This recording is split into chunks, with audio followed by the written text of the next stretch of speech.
اب میں اگلے مقرر کو دعوت دیتا ہوں ہمارے اس ادارہ کے طالب علم حافظ عبدالسلام کو کہ وہ تشریف لائیں اور آپ کے سامنے تقریر کریں۔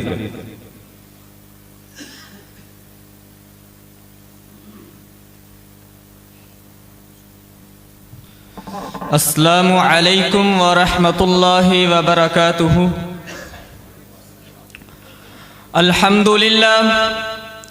الحمد للہ وکفى والصلاة والسلام على سید الانبیاء وسید المرسلین۔ اعوذ باللہ من الشیطان الرجیم، بسم اللہ الرحمن الرحیم۔ ان الدین عند اللہ الاسلام۔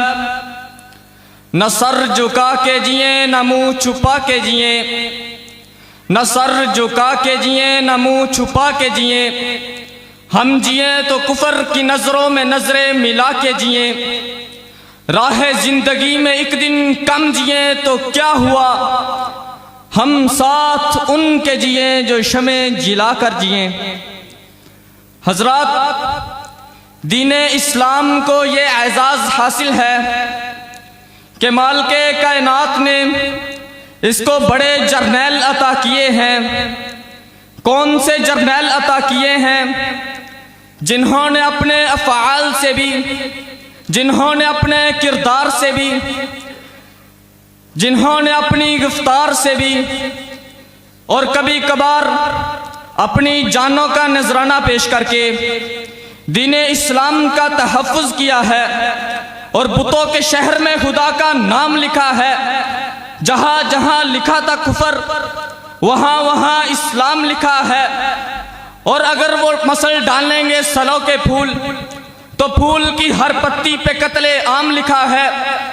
حضرات، جن کا پیغام یہ تھا کہ ہونے دل دے کے نکھاریں گے روح برگے گلاب، ہم نے تو گلشن کے تحفظ کی قسم کھائی ہے،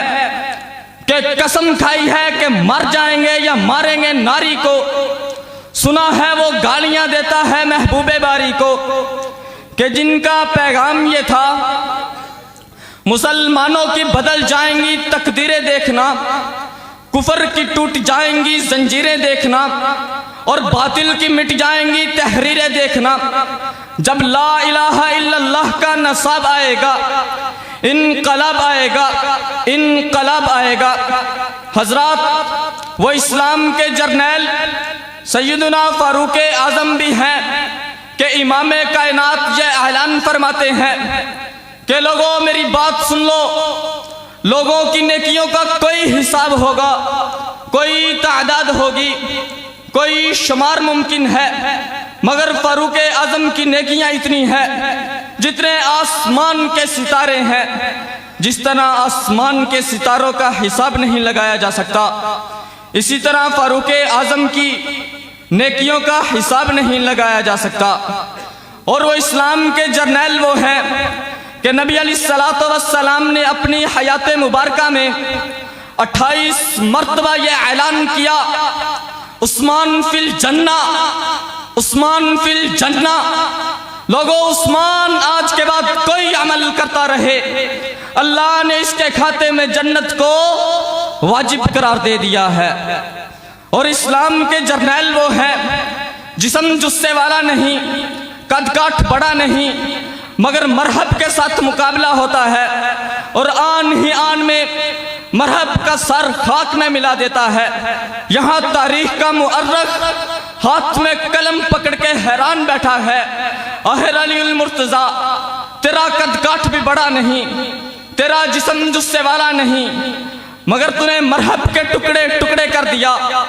جناب علی رضی اللہ تعالی عنہ یہ فرماتے ہیں کہ لوگوں، جب ہم میدان جہاد کے اندر اترتے ہیں، ہمارے جسم نہیں لڑتے، ہماری تیر ہمارے تلواریں نہیں لڑتی، بلکہ لڑتا ہے تو وہاں پر جوش ایمانی لڑتا ہے جو دشمن کے فاش کر دیتا ہے۔ حضرات، یہ اسلام اتنا زرخیز ہے، یہ اپنا سفر جاری رکھتا ہے۔ وہ دور دراز علاقے سے محمد بن قاسم کا کردار لے کر جو تیرے بر صغیر میں ملتان تک آتا ہے، اور لا الہ الا اللہ کے علم کو یوں گاڑ کر یہ ثابت کرتا ہے کہ لوگوں سن لو، وہ مرد نہیں جو ڈر جائے، وہ مرد نہیں جو ڈر جائے حالات کے خونی منظر سے۔ جس دور میں جینا مشکل ہو اس دور میں جینا لازم ہے۔ کبھی سے امام بخاری نظر آتے ہیں جو صرف ایک بخاری کو لکھنے کے لیے 15,000 نوافل نماز ادا کرتے ہیں، جو صرف ایک بخاری کو لکھنے کے لیے 7,000 استخارے کرتے ہیں۔ کبھی سے امام مالک رحمہ اللہ نظر آتے ہیں جنہوں نے موتا امام مالک مکمل کی، خوشی کے اثرات چہرے پر ہیں۔ کسی کہنے والے نے کہا امام صاحب کتاب مکمل ہو گئی، بڑی بات ہے۔ فرمایا اس سے بھی بڑی بات ہے کہ جتنی بھی احادیث میں نے اس کے اندر لکھی ہیں اس پر میں نے خود عمل کیا ہے۔ حضرات یہ تھے اسلام کے جرنیل۔ اور کبھی سے امام ابن حنبل رحمہ اللہ نظر آتے ہیں کہ جن کا جنازہ اتنا بڑا ہے کہ ہزاروں یہودی عیسائی مسلمان ہوئے، اور امام ابن حنبل نے تاریخ کو رقم کیا ہے اور بتوں کے شہر میں خدا کا نام لکھا ہے۔ 4 حکمرانوں کے کوڑے کھاتے ہیں، یہاں سے امام بخاری گزرتے ہیں۔ اس کوڑے کو دیکھ کر وہ بھی حیران ہو جاتے ہیں کہ اگر کسی ہاتھی کو بھی یہ لگ جاتا کوڑا تو وہ بھی مر جاتا، مگر ابن حنبل نے تاریخ رقم کی ہے۔ حضرات یہ اسلام کے جرنیل بہت زرخیز ہیں، اور انہوں نے اسلام کے بوٹے کی آبیاری کی۔ کبھی سے وہ علامہ احسان نظر آتے ہیں جو بڑے بڑے حکمرانوں کے سامنے جا کر داعیاً الی اللہ کی دعوت دیتے ہیں، اور اس تمہارے پاکستان کے لاہور کے سائے تلے شہید کا مقام عطا کرتے ہیں۔ ہاں پیغام آج بھی وہی ہے۔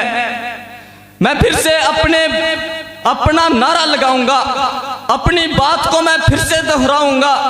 میں اپنے جاوید اسلامک سینٹر کے اندر یوں نعرہ لگاؤں گا کہ میرے ہمراہی یوں کریں گے جانے نثار، کہ میرے ہمراہی یوں کریں گے جانے نثار۔ دل کے ذرے ذرے کو دعا دینی پڑے، اور میں ماؤں کی محبت کو کر دوں گا اتنا بلند کہ دل کی اتھاہ گہرائیوں سے مغفرت کی دعا دینی پڑے۔